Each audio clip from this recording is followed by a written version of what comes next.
I still remember the exact second my world shifted on its axis, November 12th.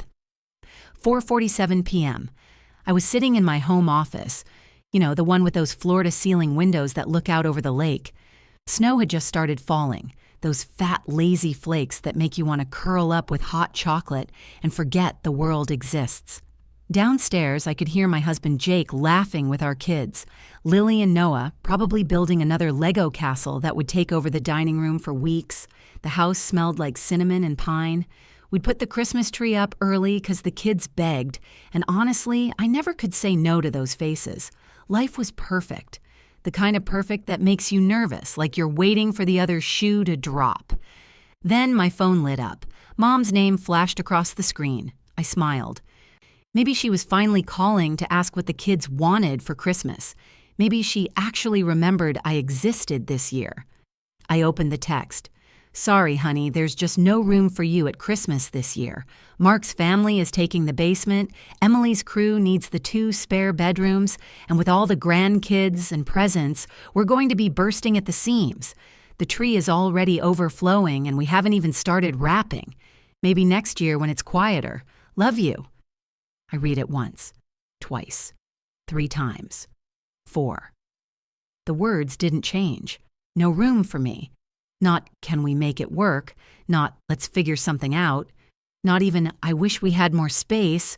Just no room.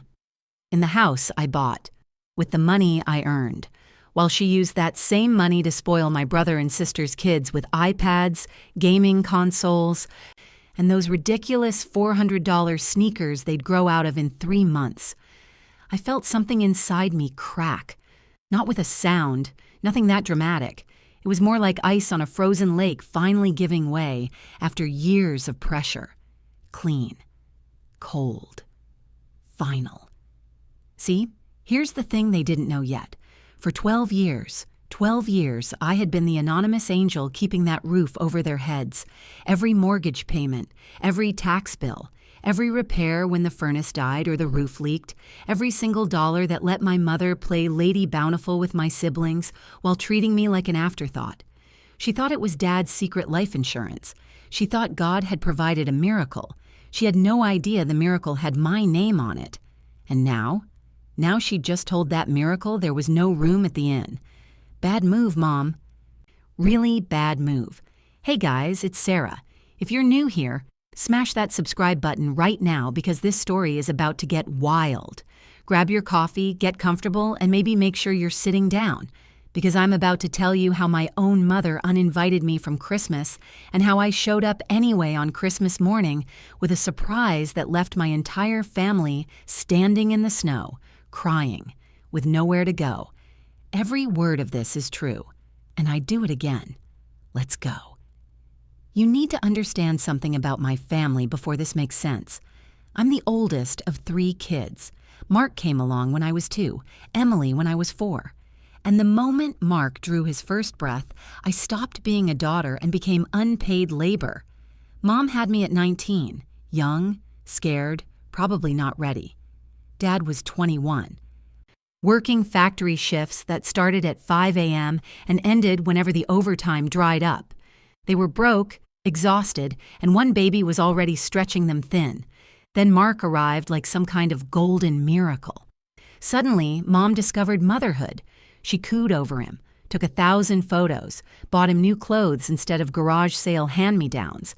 She talked about his intelligent eyes and how he was gonna be something special. I was 2. I started making my own cereal because Mom was busy with the baby. When Emily came along 2 years later, it got worse. She was the princess, blonde curls where mine were mousy brown, blue eyes where mine were boring hazel. Mom dressed her in ruffles and bows, showed her off to neighbors like a prize poodle. Me? I got a list of chores taped to the refrigerator. By the time I was 7, I was doing laundry. By 9, I was making school lunches for all 3 of us. By 12, I was forging Mom's signature on permission slips because she was too busy and Dad was too tired. Mark and Emily never had chores, not one. Their rooms could look like bomb sites and Mom would just laugh it off. Kids will be kids. My room had to pass military inspection or I lost privileges I didn't even have. They brought home report cards full of C's and D's. "Oh, honey, we know you tried your best. Celebrated with ice cream. I brought home straight A's?" "That's nice, Sarah. Now go help your brother with his homework." The homework he never did. The homework I ended up doing while he played video games. At 15, I got a job bagging groceries at the supermarket. Not because I wanted spending money, because I needed clothes that fit, shoes without holes, tampons because asking Mom for them meant a lecture about how expensive girls are. I'd come home exhausted at 9 p.m. after a shift, and Mom would ask me to throw in a load of laundry or check if Emily had finished her science project, which she never had, which I'd end up finishing at midnight. Dad loved me, I know he did, but he was quiet, worn down, checked out. He'd slip me a 20 sometimes when Mom wasn't looking, ruffle my hair, say, "You're a good kid, Sarah." But he never stopped her. Never stood up and said, "Maybe Sarah needs a break." He just worked and worked and worked until his body gave out. The college fund incident happened when I was 17. I'd been saving since I was 15. Every paycheck, every birthday dollar from grandparents, every penny. I had $8,400 in an account at the credit union. Enough for my first year at state school with my partial scholarship. I'd done the math 100 times, knew exactly how it would work. Then Mark turned 16. Mom sat me down at the kitchen table, wouldn't look me in the eye. "Honey, Mark needs a car. He's got opportunities, and boys need independence. Your dad and I talked about it and, well, you've got that scholarship, so you don't really need all that money right away. We're going to use your savings for Mark's car, just a loan. We'll pay you back." They never did. Mark drove that car into a ditch 3 months later, totaled it drunk at a party. No consequences. Mom cried and said, "Boys make mistakes." I stopped crying after that. Something inside me calcified, turned hard and smooth like a river stone. I left the day I turned 18. Packed everything I owned into 2 duffel bags and a backpack. I had $2,300 in a new account Mom didn't know about, a full scholarship to state, and a campus job lined up in the library. Mom cried at the door, but it was the performative kind, the kind she did when people were watching. "Who's going to help me now?" she wailed. Not "I'll miss you," not "I'm proud of you," just "who's going to help me?" I looked at her standing there in the doorway, Mark's gaming console flickering behind her, Emily's cheerleading trophies, participation trophies, lining the mantel. "Figure it out," I said. I didn't look back. For 3 years, I didn't answer calls, didn't come home for holidays, didn't send cards. I was too busy working 2 jobs, keeping my scholarship, building a life where I mattered. I thought I was free. Then Dad died. The call came at 2 a.m. on a Tuesday in March. I was 29, living in Seattle, 6 months into my dream job as a senior software engineer at a tech firm that actually valued me. I'd just gotten promoted. Life was good. The phone screamed me awake. Mom's name. First time in 3 years. I knew before I answered. "Sarah." Her voice was shredded. "It's your dad. The hospital said there wasn't anything they could do." His heart just stopped. 58 years old, sitting in his recliner watching the Seahawks, 4th quarter, just closed his eyes and stopped. The massive coronary took him so fast he didn't even spill his beer. I flew home the next day. The funeral was small. Dad didn't have many friends, just work buddies who looked uncomfortable in their ties. Mom sobbed through the whole thing, clutching Mark on one side, Emily on the other. I sat in the back row alone. After the burial, after the sad little reception at the house with grocery store cookies and watery coffee, Mom pulled me aside. Her eyes were red, but there was something else there. Panic. "Sarah, I need to talk to you about something." We went to the kitchen. She pulled out a stack of papers, bills, statements, documents with red final notice stamps, screaming from every page. "The house is underwater," she whispered. "Your father took out a reverse mortgage 5 years ago. Medical bills from his heart medication, Emily's wedding, Mark's legal fees from that DUI. We kept borrowing against it. And now with him gone, they're calling it due. All of it. $340,000. She looked at me with those desperate eyes. "They're going to take the house, Sarah. They're giving me 90 days and then we're homeless. What am I going to do? Where will Mark and Emily live? The babies?" Mark had 2 kids by then. Emily had just had her first. I should have walked away. God knows she deserved to lose everything. But that house was where Dad taught me to ride a bike in the driveway, where he'd sneak me ice cream when Mom wasn't looking, where he died in his favorite chair. That house was the last piece of him. I made a decision that night that would haunt me for 12 years. "I'll handle it," I said. Mom grabbed my hands. "What? How?" "Don't ask questions, just don't." I called my lawyer the next morning, Amanda Chen, a woman I'd hired when I bought my first property, brilliant, ruthless, and loyal as hell. "I need you to set up an anonymous trust," I told her, "completely untraceable to me." 2 weeks later, the reverse mortgage was paid in full. The house title transferred to a trust with a name that meant nothing, Thompson Family Holdings, LLC, managed by Amanda's firm. I sent Mom a letter on official letterhead. "Dear Mrs. Thompson, we represent an estate that has identified you as a beneficiary of your late husband's financial planning. Please find and close the deed to your property, now free and clear, along with instructions for ongoing support payments. Monthly disbursements of $4,000 will continue indefinitely for property maintenance and living expenses. Sincerely, Estate Services." Mom called me sobbing.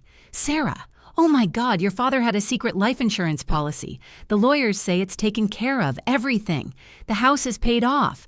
We get $4,000 a month. It's a miracle." "That's great, Mom," I said, my voice flat. "God provides," she whispered. "He really does." I bit my tongue until I tasted blood. For 12 years, I paid for everything. Property taxes, $9,800 a year. Homeowner's insurance, $2,400 a year. Utilities when Mom forgot to pay them. The new roof in 2019, $18,000. The HVAC replacement in 2021, $12,000. Every single thing.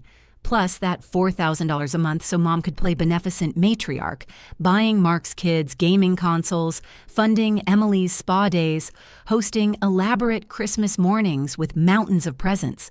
I watched it all from 2,000 miles away through the security camera I'd installed on the porch and paid for naturally. I saw the Amazon packages pile up like offerings at an altar.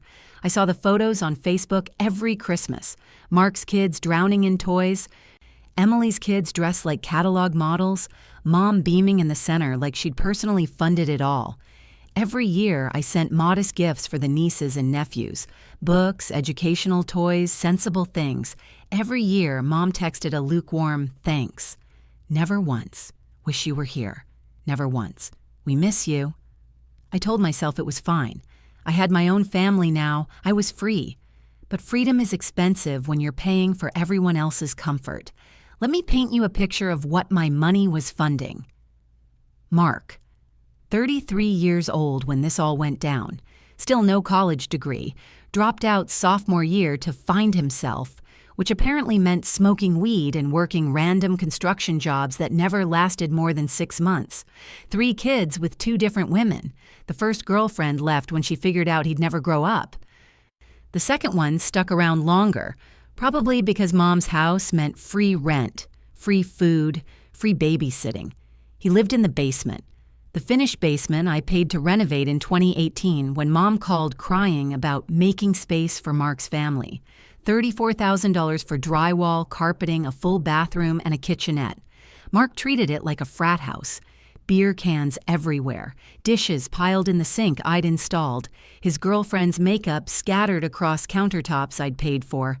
Every Christmas morning, photo showed him on the couch, hungover, half watching his kids open presents he hadn't bought. Mom bought them all, with my money. Then there was Emily, 31, divorced twice. Once from her high school sweetheart who got tired of her drama. Once from the guy who tried to give her a stable life and couldn't handle the chaos she created. 2 kids from the first marriage. Beautiful kids who deserved better than watching their mother post TikToks about toxic men while spending child support on lip fillers. Emily didn't work. Not really. She called herself an influencer with 847 followers. She posted daily on Facebook about how hard single motherhood was, how no one helped her, how she was barely surviving.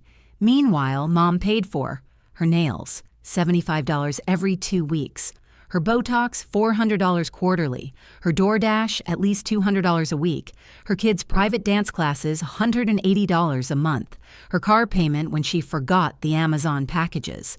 Jesus Christ, the Amazon packages. I installed a Ring camera in 2020 under the guise of home security. Really, I just wanted to see what I was funding.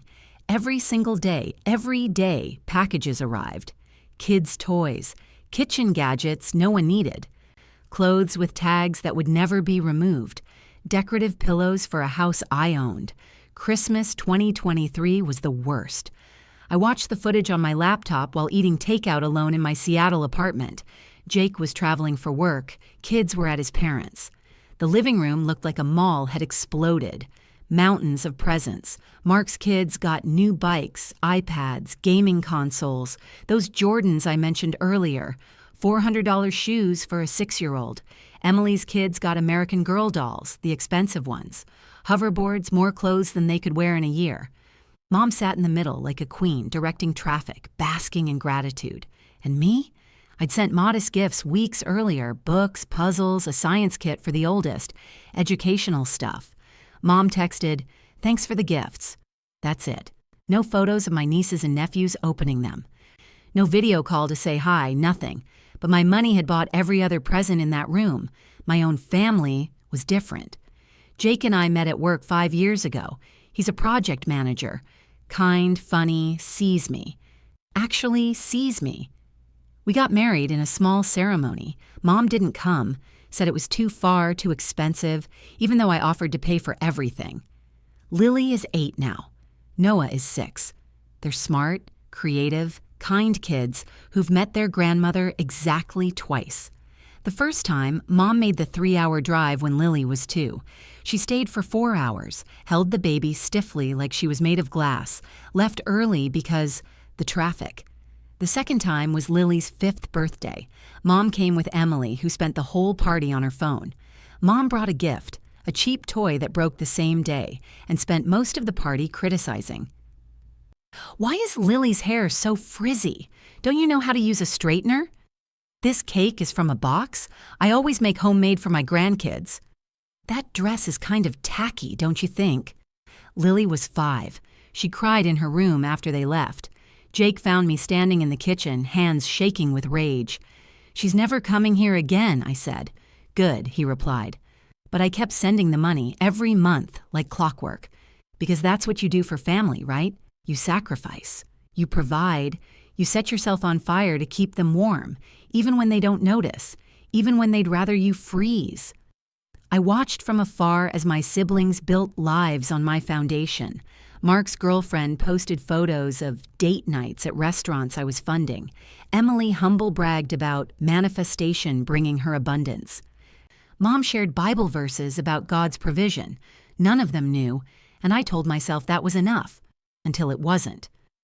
3 weeks before the text that changed everything, I closed the biggest deal of my career, 8 figures, after taxes. I sat in the conference room with my team, champagne flowing, everyone celebrating. My boss shook my hand. "You just secured your retirement, Sarah." But I wasn't thinking about retirement. I was thinking about that house, Dad's house. The albatross I'd been carrying for 12 years. I could finally let it go. That night, I called Amanda. "I want to pay off the house completely, transfer the deed to my mother's name, free and clear. No more trust, no more payments, just done." Her Christmas gift. Amanda was quiet for a moment. "Sarah, are you sure?" "I'm sure. I want to hand her the deed on Christmas morning. I want to tell her it was me all along. I want—" My voice cracked. "I want her to know I love her, even after everything." Amanda sighed. "You're a better person than me. Just draw up the papers." I had it all planned out. Jake and the kids would do Disney World with his parents. They'd been planning it for months. I'd fly to Mom's alone on Christmas morning, walk in with the deed in a red envelope, sit her down and tell her everything. 12 years of secrets, 12 years of sacrifice, and then forgiveness, reconciliation, maybe even tears and hugs and the family I'd always wanted. I'd fantasized about it 100 times, her face when she realized, her apology. "Oh, Sarah, I had no idea. I'm so sorry. You're such a good daughter." We'd heal, we'd start over. I was stupid enough to believe in fairy tales. Then on November 12th, my phone lit up. "No room for you at Christmas." Jake found me an hour later, still sitting in my office, phone in my lap, staring at nothing. He read the text over my shoulder. I felt his hand on my shoulder, gentle but firm. "Sarah," he said quietly, "you don't owe them anything. You never did." For the first time in 12 years, I believed him. The ice that had been cracking under pressure finally broke. And when it did, it shattered everything. November 13th, 9 a.m. I didn't sleep the night before. Didn't need to. I felt more awake than I had in 12 years. Jake brought me coffee in my office, kissed the top of my head. "You sure about this?" "I've never been more sure of anything in my life." He nodded, squeezed my shoulder, left me alone. I picked up my phone and called Amanda. She answered on the first ring. "Sarah, what's up?" "I need you to burn it all down." Silence. Then, "I'm listening." "The trust, the payments, everything. Stop it all, immediately." When you say immediately, I mean today, right now. Cancel every auto payment, stop the disbursements, put the property taxes in my mother's name. And Amanda? Yeah? Prepare eviction paperwork, 30 days. I heard her exhale slowly. Amanda Chen doesn't rattle easily. She's been a corporate lawyer for 15 years, handles million-dollar divorces like she's ordering coffee. But I heard something in that exhale. Respect, maybe. "You want to tell me what happened?" she asked. I read her the text. The whole thing, word for word. When I finished, Amanda laughed. Not a happy laugh. The kind of laugh that comes right before someone gets destroyed in court. "Oh, Sarah, she has no idea what she just did." "No, she doesn't." "Okay, give me 2 hours. I'll have everything switched over and the eviction notice drafted. But Sarah, you understand what this means? Your mother is about to lose everything." "Good. She could end up homeless." "She has Mark and Emily. I'm sure they'll figure it out." Another pause. "You've thought this through." "For about 12 years, too long." "All right. I'll call you when it's done." She hung up. I sat there in my office watching the snow fall over the lake and felt nothing. No guilt, no second thoughts, just a cold, clear certainty that I should have done this years ago. At 11:47 a.m., Amanda called back. "It's done. All payments stopped. The auto pay for utilities is canceled. Property tax bill will generate in Mom's name on the 15th. Trust disbursement has been terminated effective immediately. The trust phone number now forwards to my office. When she calls, my assistant will tell her the estate has been fully distributed and no further funds are available." Perfect. "Eviction notice is ready. You want me to serve it now or wait?" "Wait. Let her panic first. You're scary when you're angry, you know that?" I learned from the best. Amanda laughed. "Damn right you did. Keep me posted." 2 days later, November 15th, it started. I was in a meeting when my phone started buzzing. I glanced down. Mom. 5 missed calls. I smiled and turned my phone face down. The meeting ended at 3 p.m. I checked my messages. 17 missed calls from Mom, 12 texts, 3 voicemails. I poured myself a glass of wine and started reading. Text 1, 10:23 a.m. "Sarah, something weird happened with the electric bill. The payment bounced. Can you call me?" Text 2, 10:45 a.m. "Sarah?" Text 3, 11:30 a.m. "Sarah, I called the trust number and they said the estate is closed. What does that mean?" Text 4, 12:15 p.m. "Sarah, pick up the phone." Text 5, 1:47 p.m. "I don't understand what's happening. The trust lawyer won't talk to me. They said everything has been distributed. But that can't be right because we're supposed to get the monthly payment tomorrow and the electric company is threatening to shut off service. Please call me. This is an emergency. I took a sip of wine, checked Facebook. Mom's latest post, timestamp 2:33 p.m. Asking for prayers right now after everything I've been through, losing my husband, raising kids on my own. Now this. The estate that's been helping us just disappeared. No warning, no explanation. Bills are coming in and I don't know what to do. If you believe in miracles, please pray for me and my family. 157 likes, 89 comments. I scrolled through them, eating popcorn I'd microwaved specifically for this purpose. Debbie M. Oh, Linda, I'm so sorry. You don't deserve this. Mark Thompson. We'll figure it out, Ma. Don't worry. Emily Thompson. Mom, you don't deserve this. After everything you've done for us. Susan R. Have you tried calling the lawyer? There must be a mistake. Linda Thompson. Mom. I called. They won't tell me anything. Said it's all been distributed. I don't even know what that means. How can 12 years of support just end? I laughed out loud. Jake walked in, saw me on the couch with wine and popcorn, phone in hand. Has it started? He asked. Oh, it started. He sat down next to me, read over my shoulder, shook his head. You're really doing this. I really am. Good, he said. She deserves it. I refreshed the page. New comment from Emily. Emily Thompson. Mom, I can send you $50 if that helps? $50. I'd sent $4,000 a month for 12 years. $576,000 total, not counting the mortgage payoff, the repairs, the property taxes. Emily was offering $50. I took a screenshot for Amanda. Evidence of their generosity. I texted her. She responded immediately. This is going to be fun. That night, Mom called 19 more times. I blocked her number. Then I unblocked it. I wanted to see her panic. I just didn't want to hear it. November 16th. She tried calling the trust again. Amanda's assistant, Maria, is a saint. She handled it perfectly. Amanda sent me the call recording. Mom, this is Linda Thompson. I've been receiving disbursements from the estate and there's been some kind of mistake.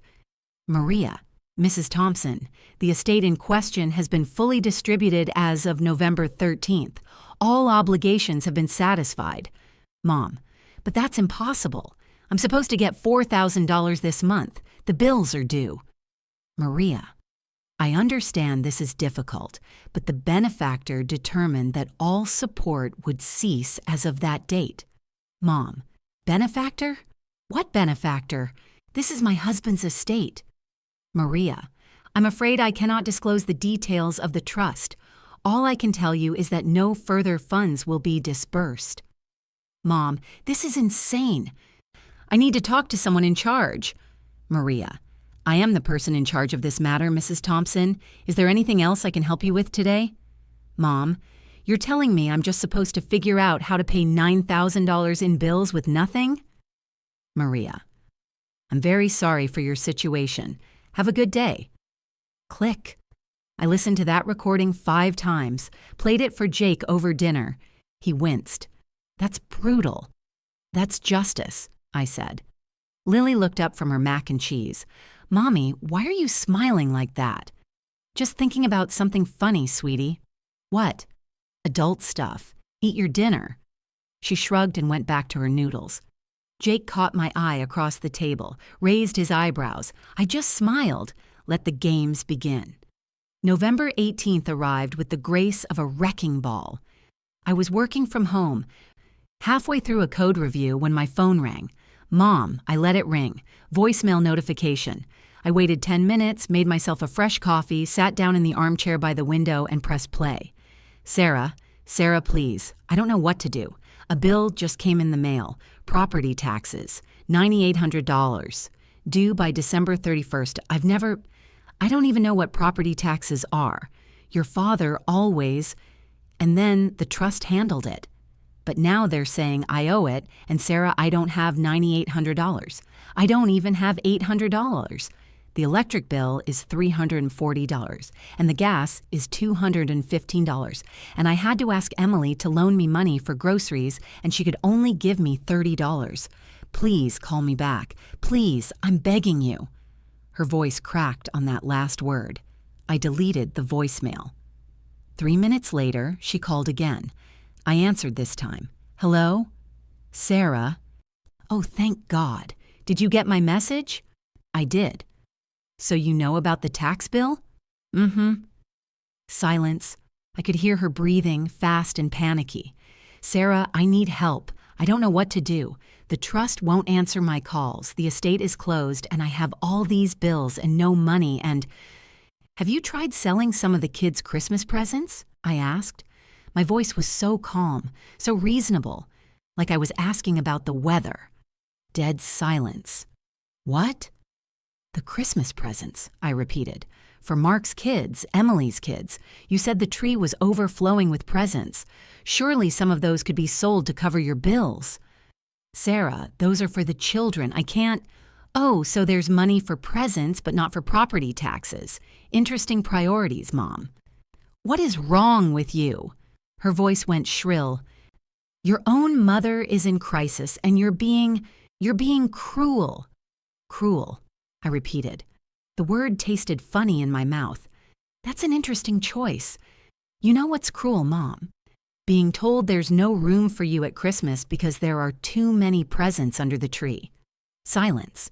Sarah, you chose presents over me, so now you get to choose, presents or property taxes, but you don't get both. Figure it out. I hung up. My hand wasn't even shaking. The phone rang again immediately. I declined the call. Again. Declined. Again.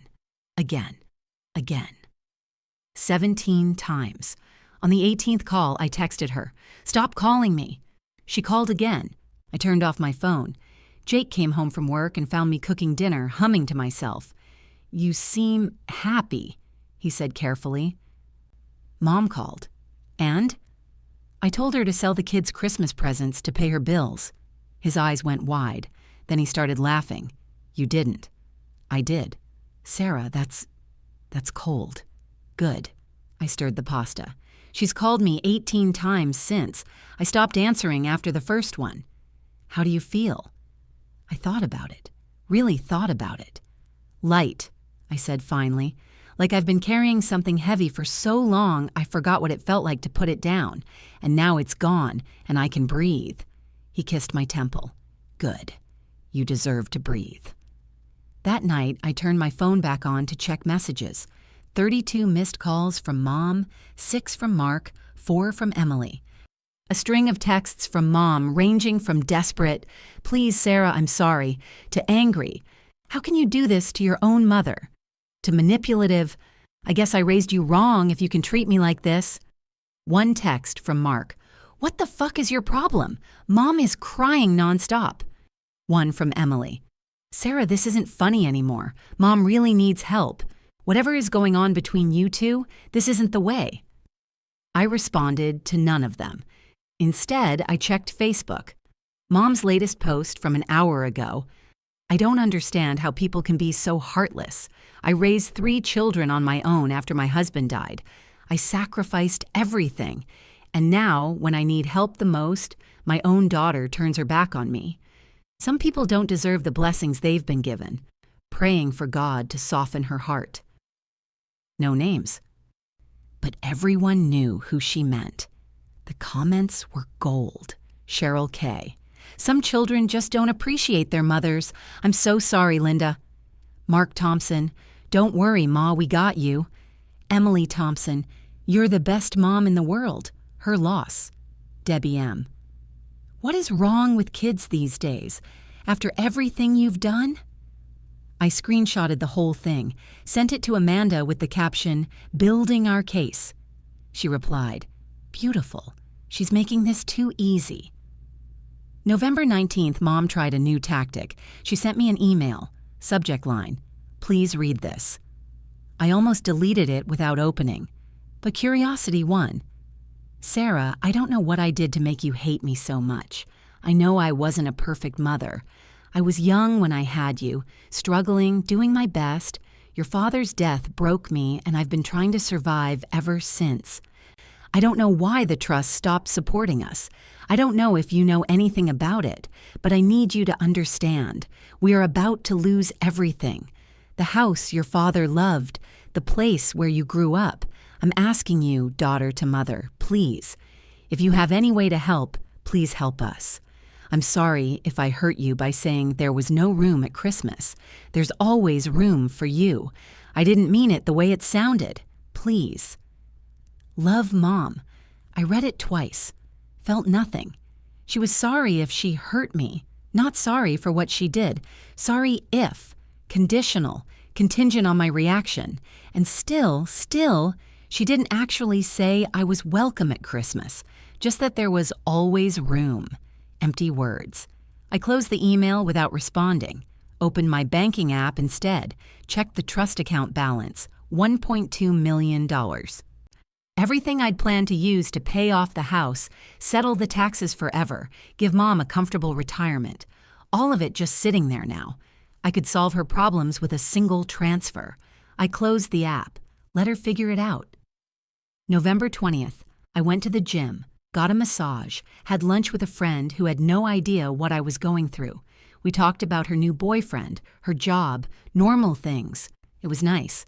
I checked my phone after. 47 missed calls from Mom. I laughed out loud in the parking lot. My friend texted, "You okay? You seem different. In a good way." I texted back, "Just taking out some trash. Talk soon." That evening, I logged into the Ring camera. Mom was outside, standing in the driveway, talking to a neighbor. I turned on the audio. "Just don't know what we're going to do, Susan. The trust that's been helping us just stopped. No warning. And now there are all these bills, and I called Sarah, but she's being so cruel, so heartless." Susan patted her arm. "Oh, Linda, I'm so sorry. Have you tried applying for assistance?" Mom's face crumpled. "Assistance? Like welfare?" "Well, there are programs." "I am not going on welfare." Mom's voice went sharp. "After everything I've been through, I deserve better than that." I rewound and played it again. "I deserve better than that." There it was, the core of it all. She didn't want help. She wanted what she felt entitled to. Big difference. I texted Amanda, "How's that eviction notice coming?" "Ready when you are." "Hold for now. Let her sweat." "You're enjoying this." "Damn right I am." November 20th, 3 p.m. I gave Amanda the green light. "Send the letter. Certified mail. Make it official." "You got it. Want me to read you the draft?" "Please." Amanda cleared her throat and read in her best legal voice. "Dear Mrs. Linda Thompson, property located at 1427 Oak Lane. This letter serves as formal notice regarding the above-referenced property. The property at 1427 Oak Lane is held in trust under Thompson Family Holdings, LLC, established in March 2013. You are not named on the deed, nor are you listed as a beneficiary of said trust. The anonymous benefactor who established this trust and has maintained all financial obligations for the property over the past 12 years has elected to terminate all support effective November 13, 2025. As of this date, you are responsible for all utility payments, property tax obligations, $9,800 due December 31st, 2025, homeowners insurance, all maintenance and repairs. Your current residency is considered tenancy at will, as you have no legal claim to the property. Should you wish to formalize a lease agreement or discuss alternative arrangements, please contact our office within 10 business days. Failure to respond or make alternative arrangements may result in formal eviction proceedings. Sincerely, Amanda Chen, Eskirn Chen and Associates Legal Group. Silence on my end. "Sarah, you still there? That's beautiful. I thought you'd like it. The anonymous benefactor bit is my favorite. Really twists the knife. When will she get it?" "Mail goes out tonight. She'll have it by the 22nd. Signature required." "Perfect. Sarah, you know she's going to lose her mind, right?" "I'm counting on it." November 22nd, Saturday morning. I was making pancakes with Lily and Noah when my phone started vibrating. I glanced at the screen. Mom. I flipped a pancake and ignored it. Mommy, your phone is buzzing, Noah said. I know, honey, it's not important. 5 minutes later, voicemail. I didn't listen to it until after breakfast, after I'd cleaned up, after I'd gotten the kids set up with a movie. Then I poured coffee, sat down, and pressed play. The sound that came out of my phone was barely human. It was somewhere between a sob and a scream, raw and ragged. Sarah, please. A letter just came from a lawyer. They're saying the house isn't mine, that I'm a tenant, that I owe $9,800 in taxes, or they'll evict us. Sarah, this has to be a mistake. This has to be... Please call me, please. I don't understand what's happening. They say there's an anonymous benefactor who paid for everything. Who is that? Do you know? Did Dad have some friend we didn't know about? Please, Sarah. Please help me understand what's happening. I'm so scared. The message ended. I sat there, coffee cooling in my hands. She still hadn't figured it out. 12 years. 12 years I'd been paying for everything. And even now, even with a legal letter spelling it out, she couldn't fathom that it might be me. I was simultaneously insulted and vindicated. The phone rang again. Mom. I let it go to voicemail. And again. And again. After the 5th call, I texted her. I received a lot of calls from you. What do you need? The response was immediate. Did you see the letter? From the lawyer? Sarah, I need help. This is serious. I typed back slowly, deliberately. I don't know anything about a lawyer's letter. Sorry you're going through this. I could practically hear her screaming through the phone. 3 dots appeared, disappeared, appeared again. Finally, Sarah, please, if you know anything about this trust or who the benefactor is, please tell me. I'm begging you. I responded, no idea. Have you tried asking Mark or Emily to help with the bills? No response. I smiled. An hour later, Mark called. I answered. This should be good. What? I said. Sarah, what the hell is going on with Mom? You'd have to ask her. She's freaking out about some legal letter saying the house isn't hers. Do you know anything about this? Why would I know anything about Mom's legal troubles? Because you're the one who... He stopped. Never mind. I'm the one who... What, Mark? Forget it. Just... Can you help her out? She's losing it. Help her how? I don't know. Money? You've got that tech job. You're doing well. Surely you could spare a few thousand to help your own mother. The audacity. Mark, I've been sparing money my whole life. I spared my college fund for your car. I spared my childhood for your babysitting. I'm all spared out. Jesus, Sarah, that was years ago. Are you seriously still mad about that? Not mad, just done. You're really going to let Mom lose her house over some ancient grudge? It's not her house, Mark, apparently. That's what the lawyer said, right? Silence. You're a cold bitch, you know that? So I've been told. Anything else? Fuck you, Sarah. He hung up. I laughed so hard I had to sit down. Jake walked in. What's so funny? Mark just called me a cold bitch and hung up on me. Want me to call him back and tell him what I think of him? Nah, he'll figure it out soon enough. That evening, Mom posted on Facebook again. Has anyone ever dealt with property lawyers or trusts? I'm in a nightmare situation and don't know who to turn to. A lawyer sent a letter saying I don't own my own house and I might be evicted. This can't be legal. If anyone knows a good lawyer who helps people being taken advantage of, please message me. The comments poured in. Debbie M. Oh my God, Linda, that's terrible. You need to fight this. Susan R. My cousin is a paralegal. I can ask her. Mark Thompson.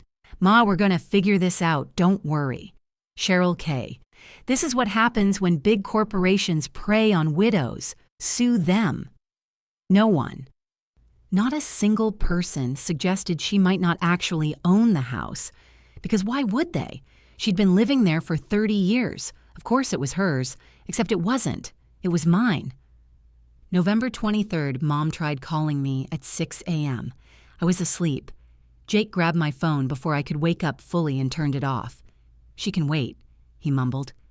I kissed him and went back to sleep. When I woke up at 9, I had 23 missed calls. I checked the voicemails. The first one, "Sarah, please, I know you're mad at me, but this is serious. I need to know if you know anything about this trust. The lawyer won't tell me who the benefactor is. Please."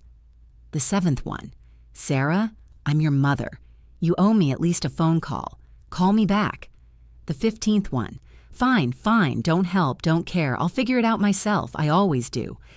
But don't come crawling back when you realize what you've done."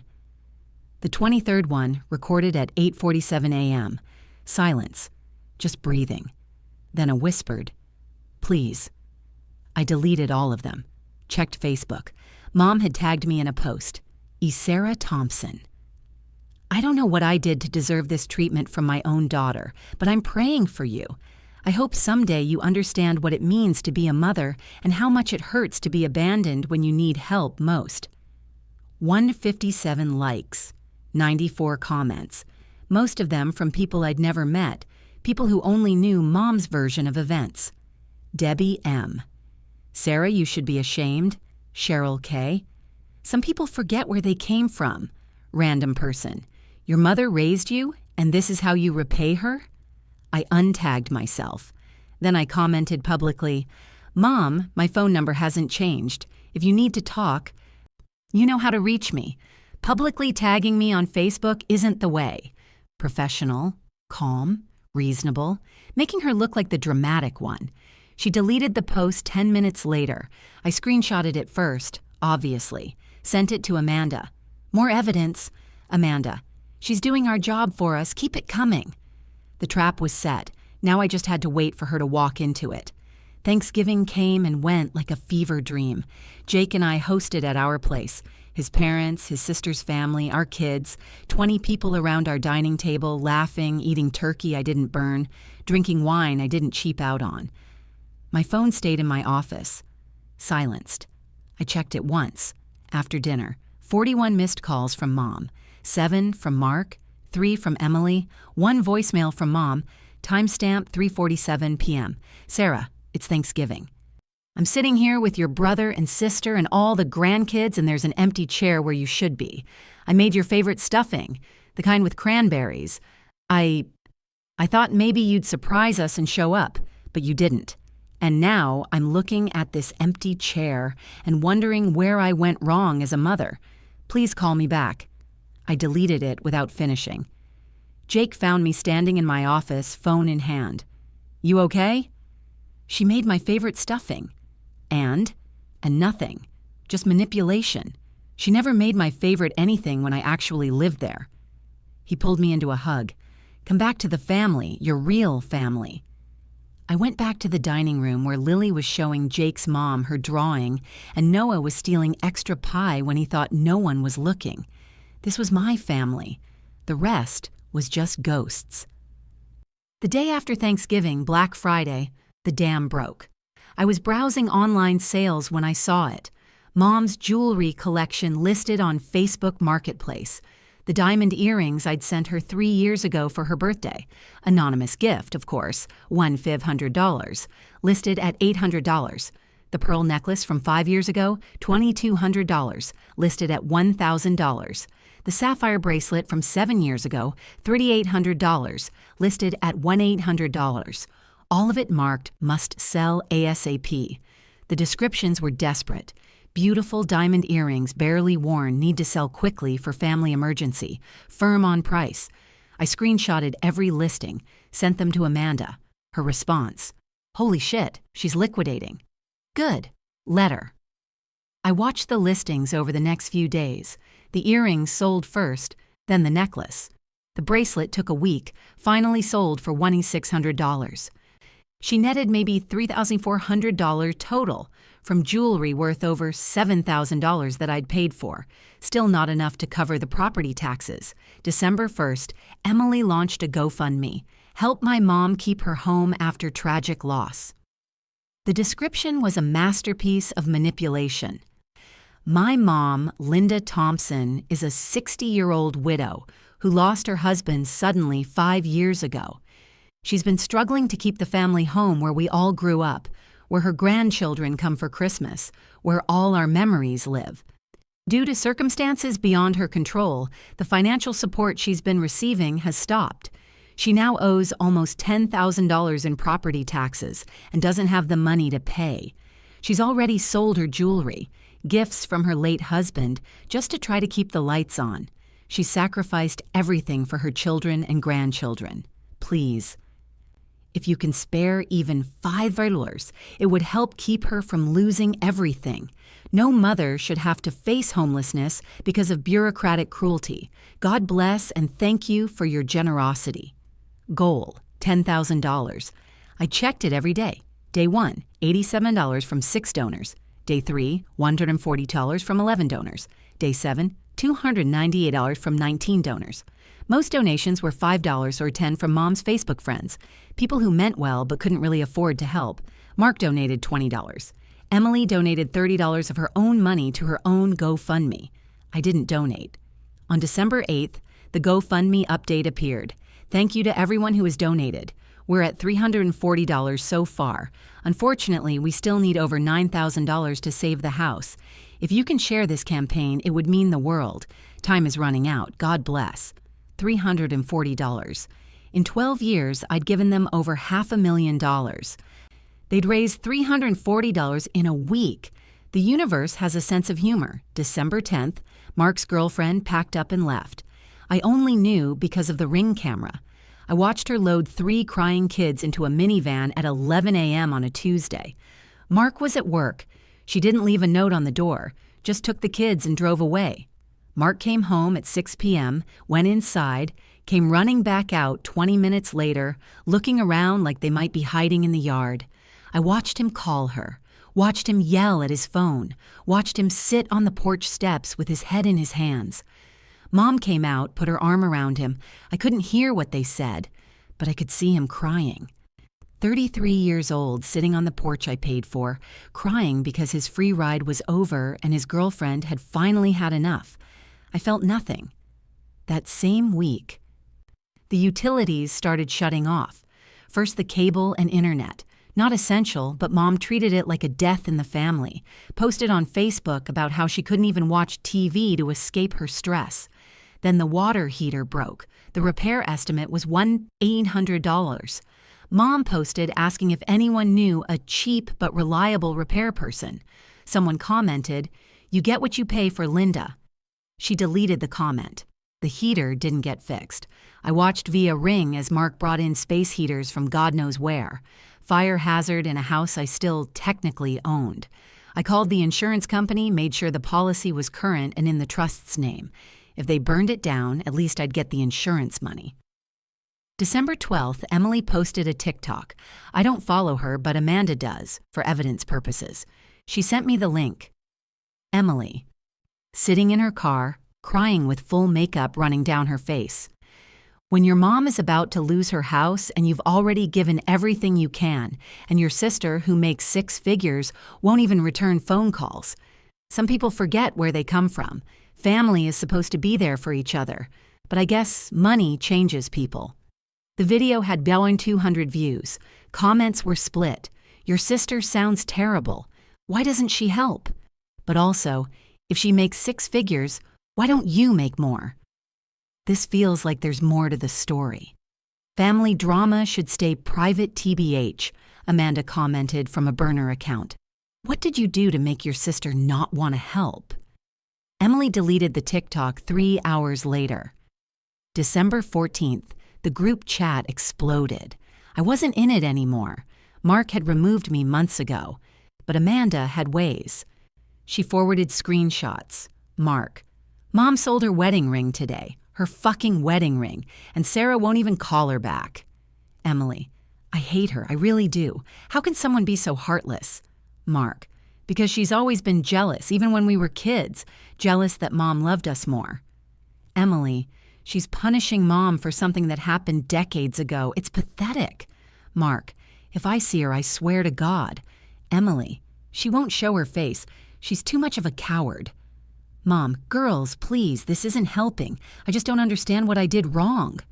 Mark, you didn't do anything wrong, Ma. Sarah's just a selfish bitch who forgot where she came from. I read the screenshots 3 times, forwarded them to Jake. His response, they still have no idea, do they? Not a clue. Are you going to tell them? Soon. Not yet. I wanted them to suffer a little longer. I wanted them to feel what I felt for 12 years, invisible, unappreciated, taken for granted. I wanted them to know what it's like when the safety net disappears. Then, and only then, would I let them know who'd been holding that net the whole time. December 15th, I flew to Mom's town, checked into a hotel under Jake's name, paid cash, left my car in long-term parking at SeaTac, and rented one locally, no trail.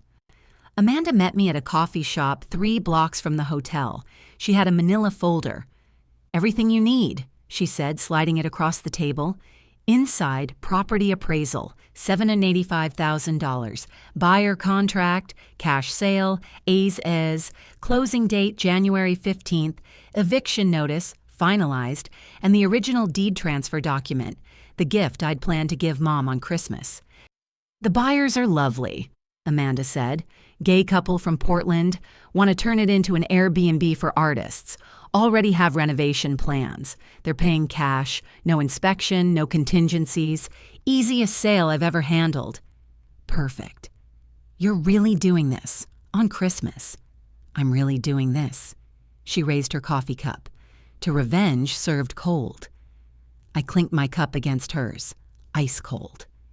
The town looked exactly the same. I'd been gone for 15 years, came back once for Dad's funeral, and it hadn't changed.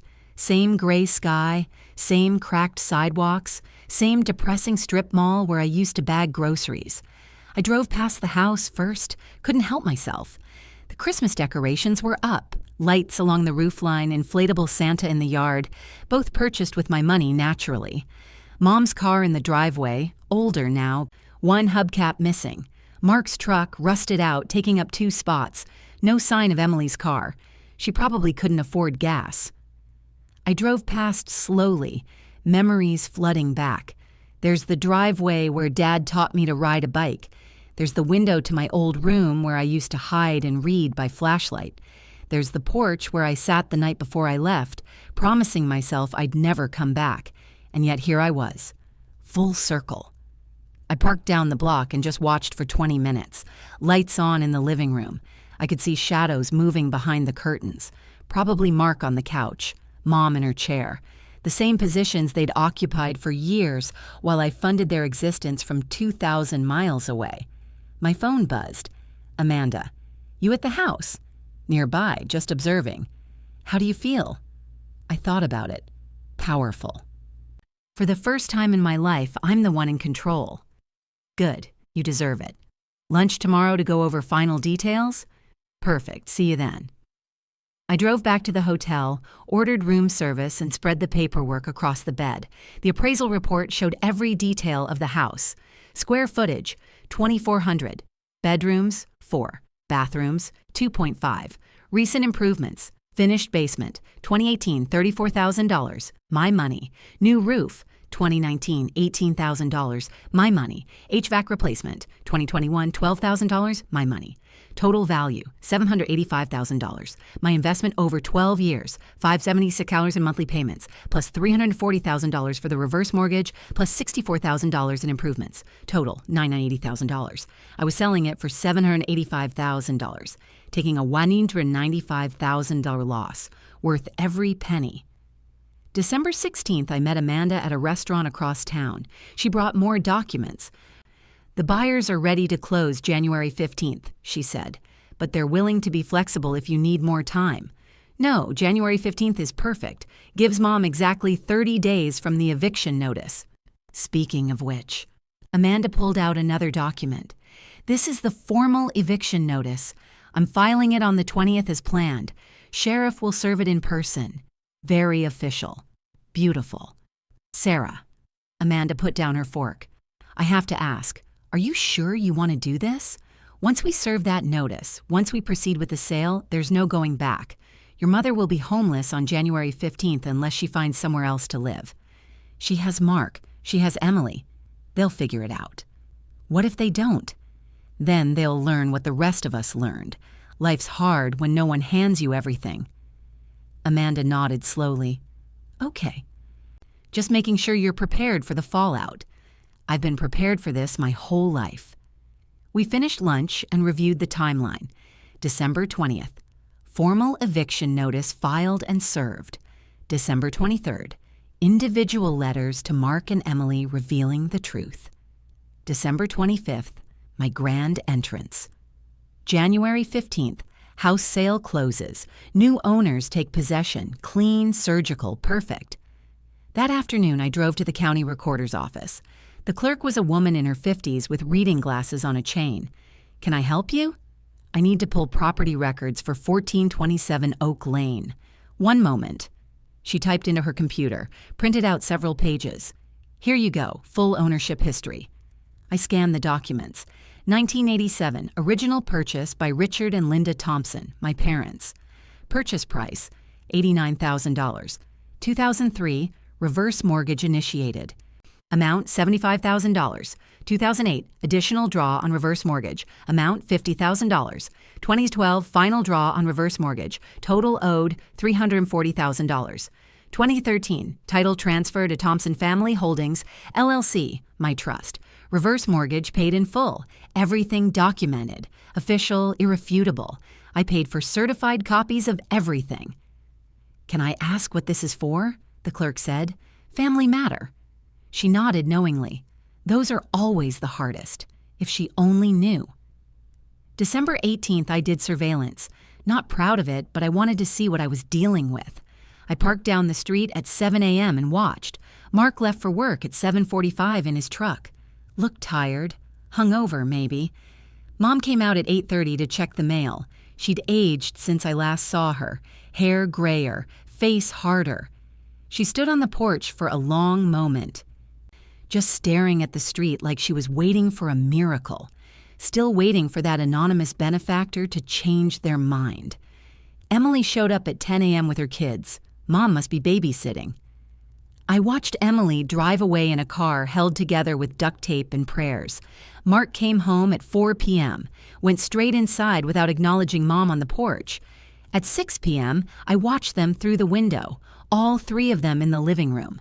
Mom cooking something in the kitchen, Mark on his phone, Emily's kids running around screaming. A family portrait of dysfunction funded by the daughter they forgot existed. I took photos, sent them to Amanda.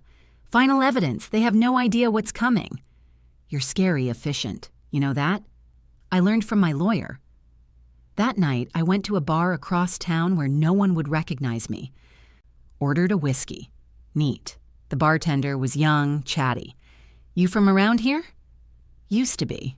Long time ago. Back for the holidays? Something like that. Family's the best at Christmas, right? I took a long drink. Sure, the best. I left a big tip and went back to my hotel. December 19th, I wrote the letters. 2 of them. One for Mark, one for Emily. Identical except for the names. I wrote them by hand. Wanted them to be personal. Dear Mark, for 12 years I have paid for the roof over your head, every mortgage payment, every property tax bill, every utility, every repair. The basement you lived in, rent-free? I paid $34,000 to finish it. The Christmas presents your kids opened every year, funded by my monthly $4,000 disbursements to Mom. The house you thought was Mom's miracle? It was me. All of it. Mom told you it was Dad's secret life insurance. It wasn't. It was your sister, the one you called a selfish bitch in the group chat. The sister you removed from family events, the sister who never stopped paying even when you forgot she existed. I was going to give Mom the house on Christmas, free and clear, deed in her name, my gift. But she texted me on November 12th and said there was no room for me at Christmas. So I decided there was no room for any of you. Enjoy the holidays. Your sister, Sarah, I printed out 12 years of bank statements, highlighted every payment to the trust, highlighted every property tax payment, highlighted every repair. attached them to the letters, put them in manila envelopes, mailed them on December 20th. They'd arrive December 23rd, 2 days before Christmas. Perfect timing. December 20th, 11 a.m.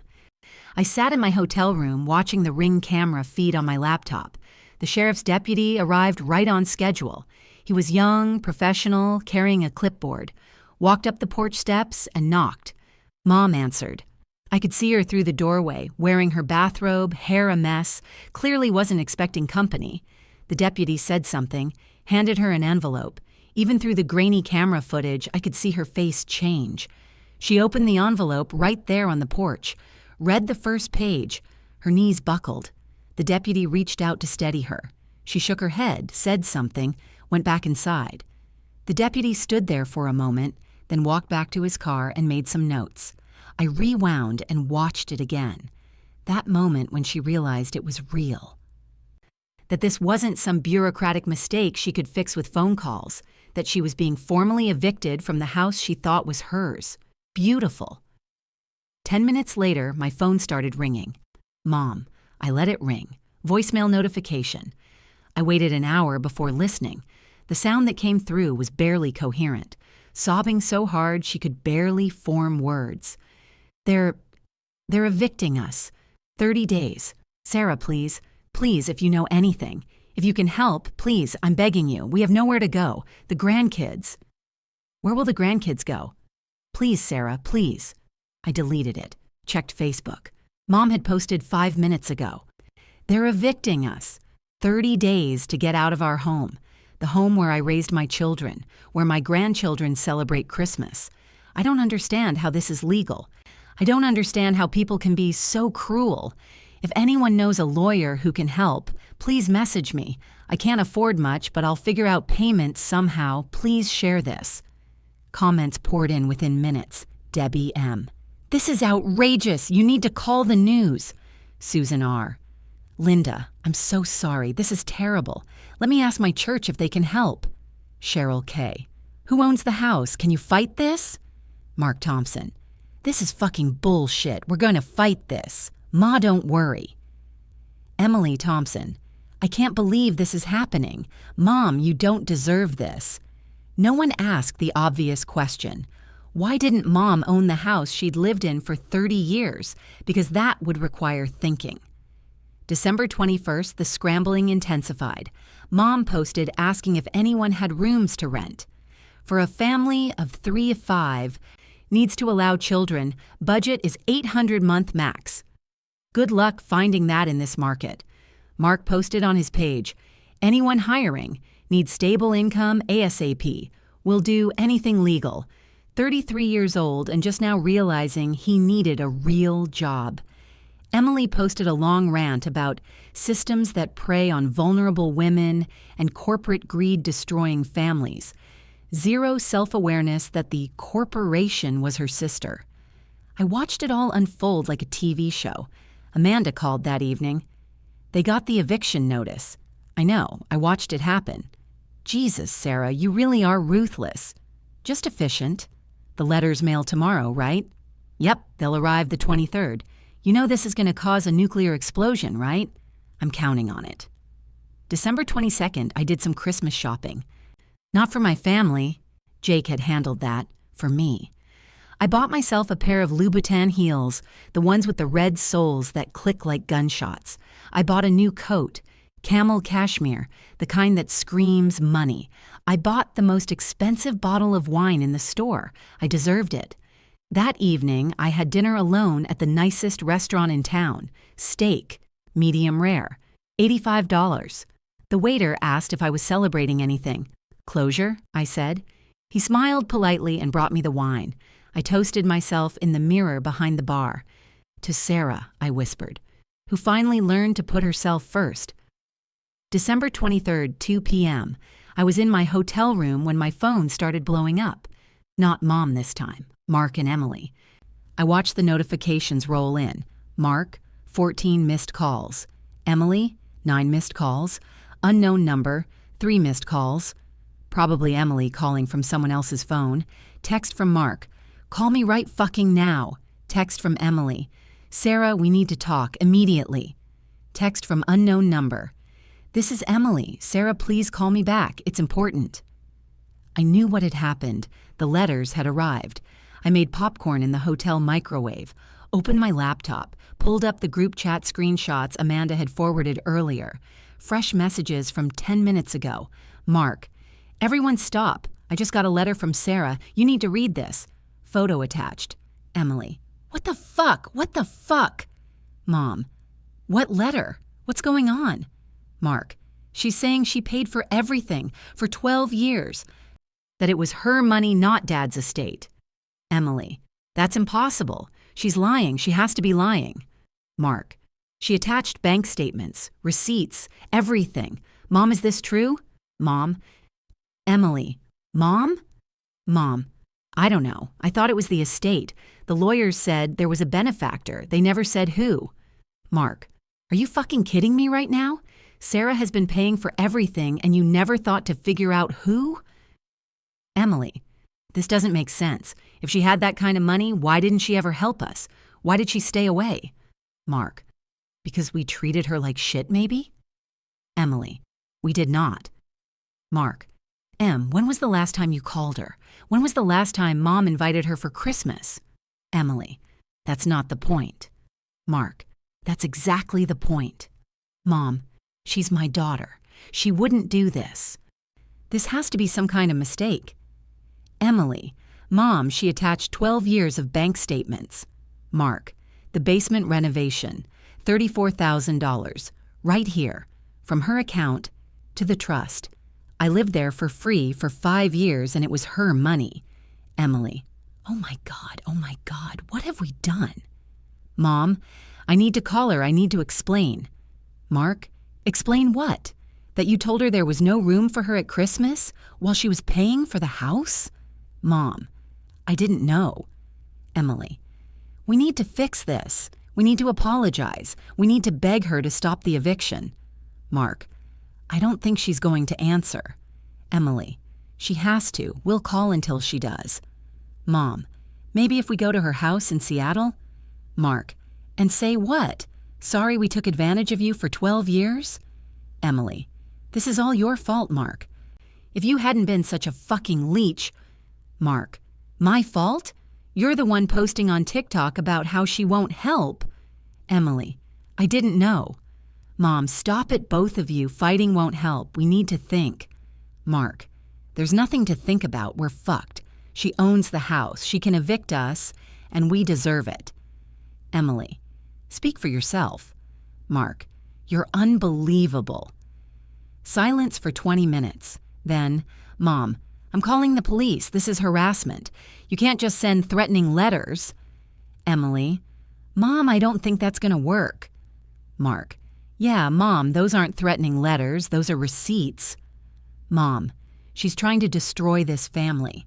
Mark, she's not trying. She already did, and we helped. I read through the screenshots 3 times. They still didn't get it. Even now, even with 12 years of evidence, they thought this was something that could be fixed with an apology. They thought I was bluffing. They had no idea. My phone rang. Mom. I answered. Put it on speaker so I could hear the desperation. Sarah, thank God, we got your letters. There's been some kind of mistake. No mistake, Mom. Silence. You're saying it's true? That you paid for everything? For 12 years? But why didn't you tell me? I was going to. On Christmas morning, I was going to give you the house, free and clear, my gift to you. I heard her breath catch. Sarah, please. We didn't know. If we had known, you would have what? Treated me differently? Included me? Loved me? We do love you. You told me there was no room for me at Christmas, Mom, while I was paying for the house you were filling with presents. So I decided there was no room for you either. Sarah, please don't do this. The eviction. We have nowhere to go.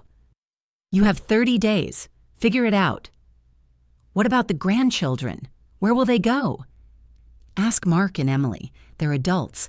They should be able to figure something out. Sarah, I hung up, blocked the number, turned off my phone, poured myself the expensive wine. Tomorrow was Christmas Eve, and I had one more present to wrap. Christmas Eve. The hotel room was quiet except for the hum of the heater and the muffled sounds of other guests celebrating in nearby rooms. I sat on the bed with wrapping paper, scissors, tape, and one single present, a red envelope inside the original deed transfer document, the one Amanda had prepared back in November, the one that would have made Mom the legal owner of 1427 Oak Lane. Free and clear, no strings attached, no payments, no trust, just hers, worth $785,000, my Christmas gift. The gift I'd planned to hand her with tears in my eyes, hoping for reconciliation, hoping for love, hoping for the family I'd always wanted and never had. I looked at it for a long time. The deed had my signature at the bottom, dated December 1st. Notarized. Legal. Ready to file.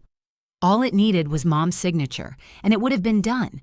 She would have owned the house. I would have finally been free of the financial burden. We would have hugged. We would have cried. We would have started over. That was the fantasy. But fantasies are for people who haven't learned better. I pulled out a black Sharpie, wrote across the front of the envelope in big, bold letters, "There was room for you." Then below it, "But you chose presents over your daughter." And below that, "Merry Christmas, Mom." I wrapped it carefully, red paper, gold bow, made it look like something precious, because it was. It was the most expensive gift I'd ever bought, and she'd never get to open it. Not the way it was meant to be opened. I set it aside and checked my phone one last time before going to sleep.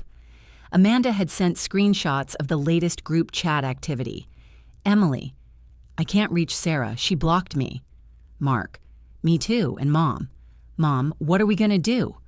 Emily, "I have a friend who might let us stay with her for a few weeks, but it's just me and the kids. She doesn't have room for everyone." Mark, "My baby mama said I can crash there, but not long term. She's still pissed." Mom, "So we're just going to split up? The family is just going to fracture?" Mark, "Mom, the family fractured 12 years ago when we stopped treating Sarah like she mattered." Emily, "Don't put this on us. She chose to stay away." Mark, "She stayed away because we made her feel like shit. Be honest, Em." Emily, "Whatever. I'm not taking responsibility for her grudge." Mom, "Maybe if we all show up at her house tomorrow, all of us. She can't ignore us if we're standing on her doorstep." Mark, "Mom, her house is in Seattle. That's a 3-hour drive." Mom, "So? We'll leave early." Mark, "With what gas money?" Silence. Mom, "I still have $200 from selling my wedding ring." Mark, "You sold your wedding ring?" Mom, "I had to, for the gas bill." Emily, "This is so fucked up." Mark, "Yeah, it really is." I turned off my phone, set an alarm for 6 a.m. Tomorrow was the day. I slept like a baby. No nightmares, no guilt, no second thoughts, just clean, dreamless sleep. The sleep of someone who's finally stopped carrying weight that was never theirs to carry in the first place. I woke up at 5:45 a.m. before the alarm. Christmas morning. Showered. Did my makeup carefully. Not too much, just enough to look polished. Put on the new cashmere coat, the Louboutin heels. Looked at myself in the mirror. I looked powerful. I looked expensive. I looked like someone who didn't need anyone's approval. I looked like myself. At 6:30, I texted Amanda, "Heading over now." She responded immediately, "I'm already here. Parked down the street. Deputies are on standby for the welfare check like we discussed." Perfect. Sarah, "Last chance to back out." Not a chance. Then let's do this. I picked up the red envelope, walked out of the hotel, got in the rental car, drove through the empty Christmas morning streets to a 1427 Oak Lane. The house was lit up like a catalog photo, every window glowing. Cars packed in the driveway, Mark's truck, Emily's beater, several others I didn't recognize. They'd invited extended family, apparently. Aunts, uncles, cousins, all of them about to witness this. Perfect. I parked down the street next to Amanda's black Mercedes. She rolled down her window. "You ready?" "I was born ready." She smiled. The deputies are 2 minutes out. Wait for them. Will do.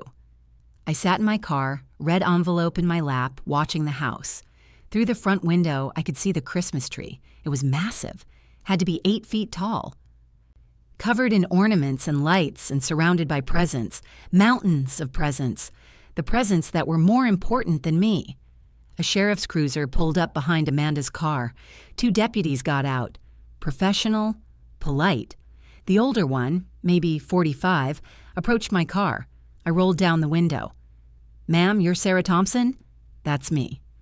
"We understand you're the property owner and there's a potential wellness concern?" "That's correct. I'm worried about the number of people in the house and whether building codes are being violated. I'd like to check on things." It was legal, completely legal. The property owner has the right to conduct wellness checks with law enforcement present. Amanda had made sure of it. "Understood. We'll accompany you." I stepped out of the car, heels clicking on the pavement. Amanda got out too. She was in a power suit, black, intimidating. We made quite a picture. The 3 of us walked up the driveway. The older deputy knocked on the door. "Sheriff's Department, open up, please." Inside, I heard scrambling, voices, confusion. The door opened. Mark stood there in sweatpants and a stained t-shirt, beer already in hand at 7 a.m. His eyes went wide when he saw me. "Sarah?" I smiled, the kind of smile that doesn't reach the eyes. "Merry Christmas, Mark. Can we come in?" He just stared. Behind him, I heard Mom's voice. "Who is it?" I stepped past Mark into the house I owned, the house I'd paid for, the house they'd taken for granted. It was time for my family to learn what happens when you mistake kindness for weakness, and I was going to enjoy every second of it. 7:42 a.m. The street was quiet. Most families were still in their pajamas, kids tearing into presents, coffee brewing, the sacred lazy morning of Christmas. Not my family. I could see them through the windows, already dressed, already loud, already celebrating like nothing was wrong. Like they hadn't just been served eviction papers 5 days ago. Like they hadn't just discovered their entire lives were built on my money. Denial is a hell of a drug. I counted the cars in the driveway. 13. They'd invited everyone. Aunts, uncles, cousins I hadn't seen in a decade. The whole extended family gathered to celebrate in the house they were about to lose. The irony was delicious. The inflatable Santa in the yard swayed in the morning breeze, the same one from the Ring camera footage, 8 feet tall, holding a Merry Christmas sign, plugged into an outlet I paid the electric bill for. Not anymore. The house looked perfect. White lights along the roof line, wreaths on every window. The big bay window in the living room framed the massive Christmas tree like a Norman Rockwell painting. I'd paid for all of it. The decorations, the electricity to power them, the tree itself, probably. Every single thing they took for granted had my money behind it. And they had no idea I was about to take it all away. I sat in the rental car for 1 more minute, checking my reflection in the rearview mirror. The Louboutins made my legs look a mile long. The camel cashmere coat made me look like I'd walked off a magazine cover. My makeup was perfect, subtle, but polished. Hair blown out, glossy, professional. I looked like success. I looked like someone who didn't need them. Because I didn't. Amanda pulled up behind me in her Mercedes. She stepped out in her power suit and heels, carrying a leather briefcase. All business. The sheriff's cruiser parked behind her. 2 deputies emerged.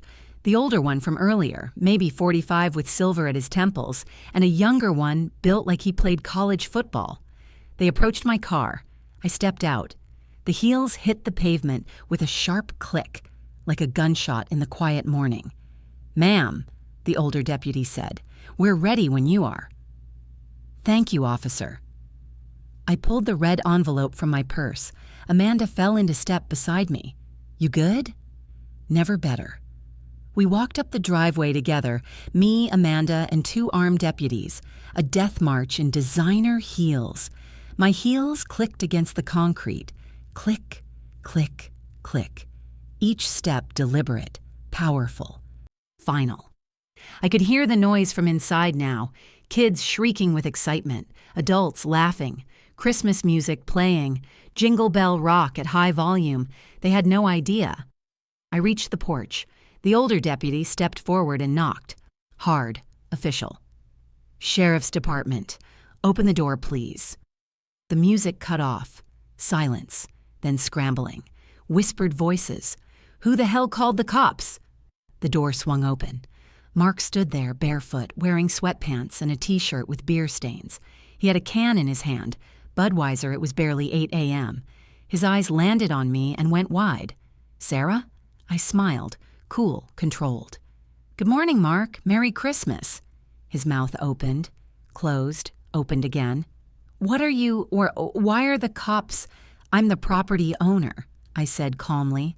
"I have some concerns about the number of people in the house. Building codes, fire safety, that sort of thing. These officers are here to ensure everyone's safe." Technically true. Amanda had coached me on the exact wording. Mark's face went red. "You called the cops on us on Christmas?" "I called for a wellness check on my property. Now, are you going to let us in, or do we need to discuss this on the porch where all your neighbors can watch?" He stepped back, stunned. I walked in. The smell hit me first. Cinnamon rolls, pine, that sickly sweet Victoria's Secret body spray Emily always wore, and underneath it all, stale beer and desperation. The living room was absolute chaos. The Christmas tree dominated the space, had to be 8 feet tall, branches sagging under the weight of ornaments. Presents were piled underneath like a department store display. Wrapping paper covered every surface.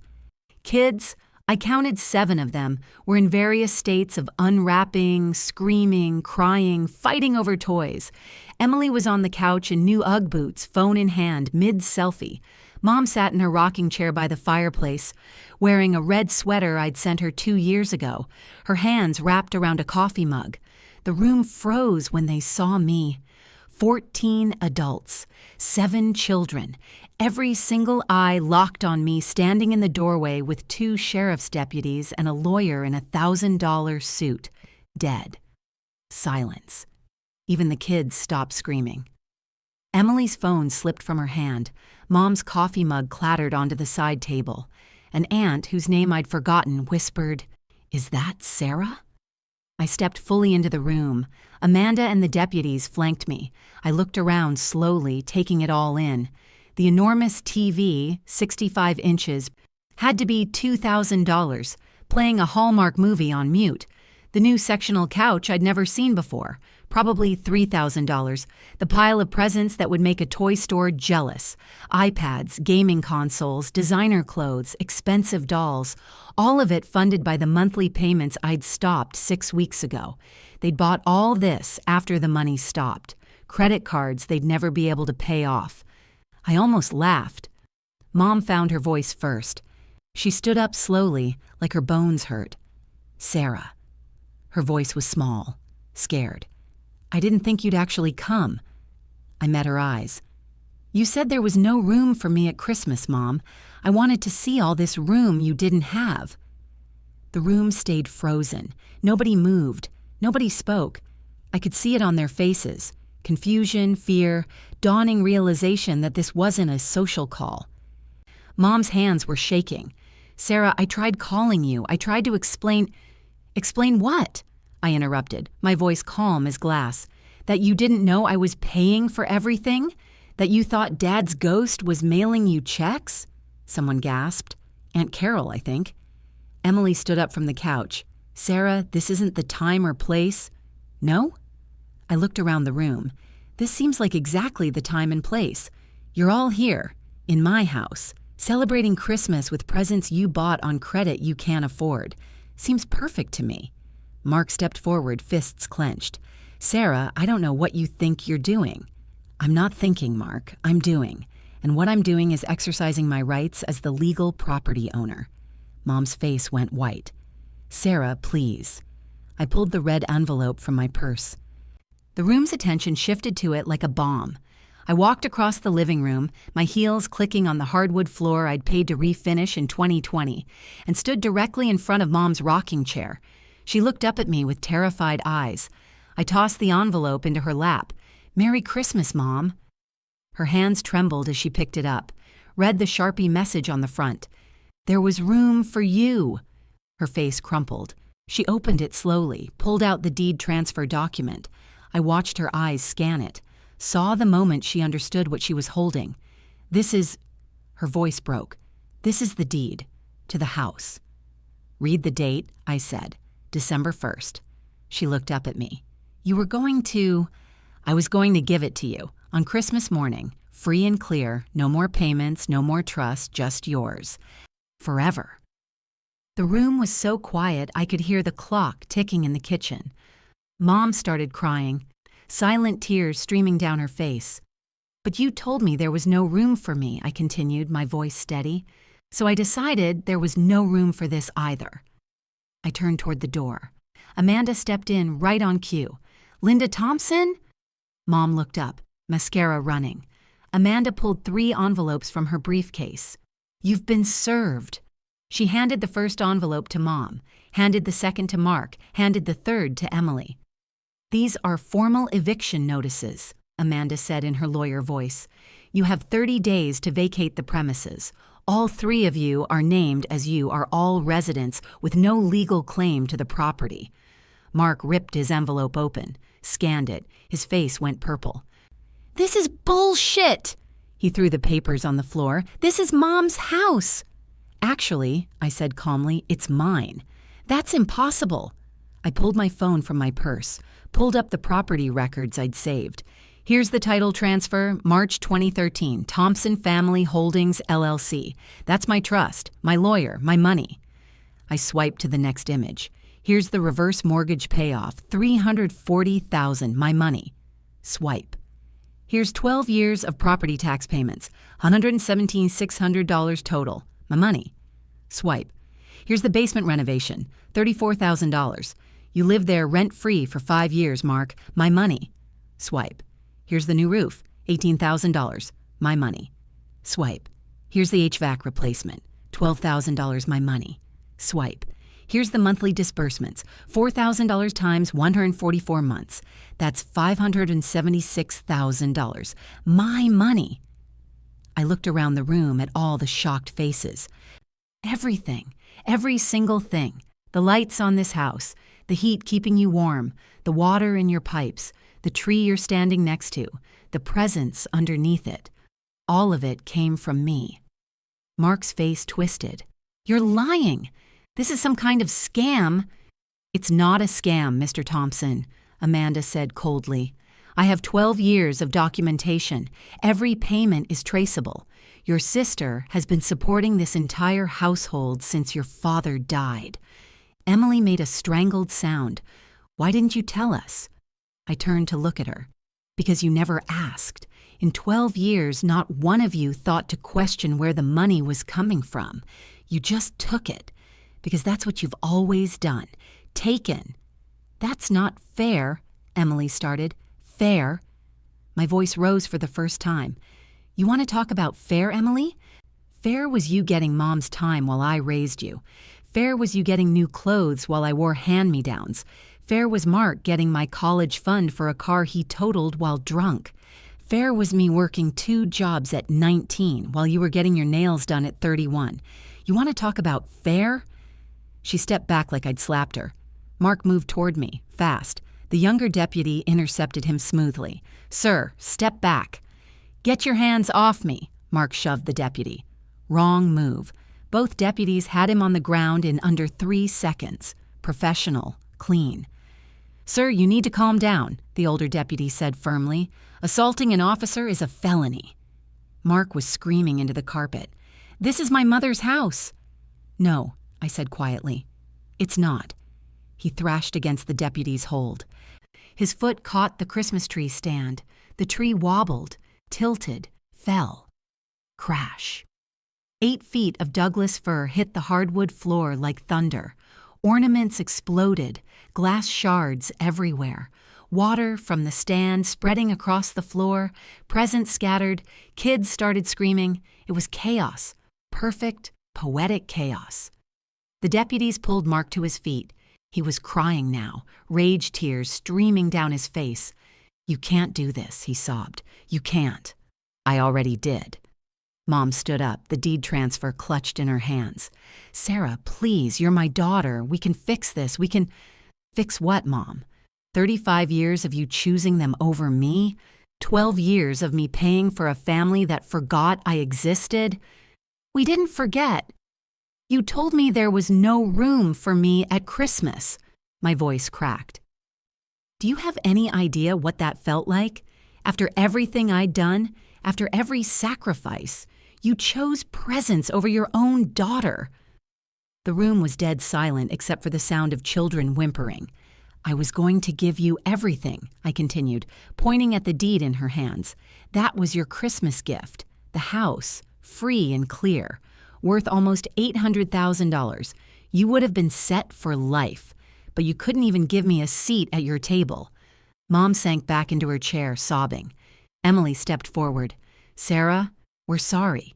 We didn't know. If we had known—" "You would have what? Loved me? You had 31 years to love me, Emily. You chose not to." "That's not true." "When's my birthday?" She froze. "When's my birthday, Emily?" It's... You don't know. Mark. You want to try?" Mark glared at me from between the deputies. "Yeah, that's what I thought. But I bet you know when Mark's is. I bet you know when Emily's is. I bet you know every single grandkid's birthday, but not mine." "Sarah," Mom whispered. "I'm done, Mom. I'm done being invisible. I'm done being the bank. I'm done being the afterthought." Emily's face twisted with rage. She lunged at me. "You bitch!" The older deputy caught her arm before she got within 3 feet of me. "Ma'am, do not." Emily struggled against his grip. "She's destroying our family on Christmas. What kind of person does that?" "The kind of person who was already destroyed by her family," I said quietly. "I'm just returning the favor." Mom made a sound like a wounded animal. "Sarah, please. You're my daughter, my baby. I love you." "No," I cut her off. "I was your ATM, and the account is closed." The words landed like bullets. Mom's face went gray. She looked down at the deed transfer in her hands, at what could have been, at the life I'd tried to give her, and she started to wail. Not crying, wailing. The sound of complete devastation. Mark was still being restrained by deputies, breathing hard, murder in his eyes. Emily had collapsed on the couch, sobbing into her hands. The extended family members were pressed against the walls, stunned into silence. The children were crying, and in the middle of it all, the fallen Christmas tree, bleeding pine needles and broken glass. Perfect. I turned to leave. Mark broke free from the deputies and threw himself in front of the door. "You can't do this. You can't just destroy everything and walk away." I looked at him, really looked at him. 33 years old, 3 kids he barely saw, no career, no future, living in a basement he didn't pay for, drinking beer at 8 a.m. on Christmas morning. "Watch me," I said. I moved a step around him. He grabbed my arm. The deputies were on him instantly, pulling him back, but I held up my hand. "It's fine. Let him speak." They released him, but stayed close. Mark's face was red, twisted with rage and desperation. "What about the kids? What about your nieces and nephews? They didn't do anything wrong." "You're right," I said. "They didn't." I pulled a folder from Amanda's briefcase. "This is documentation for college funds I set up for each of them, $50,000 per child. They can't touch it until they're 18. Neither can you or Emily. It's protected." I handed the folder to Mom. "They're innocent in this. I won't punish them for their parents' failures." Mark's face crumpled. "But us? We get nothing?" "You get exactly what you gave me," I said. "Nothing." I stepped around him. Amanda and the deputies followed me out. Behind me, the screaming started. Mom wailing, Emily shrieking, Mark punching the wall. I heard the drywall crack, kids crying, relatives trying to calm everyone down, complete chaos. I walked down the porch steps. My heels clicked on the concrete. Click, click, click. Like gunshots. I got in my car. Amanda got in hers. The deputies got in their cruiser. We drove away from 1427 Oak Lane. I looked in the rearview mirror once.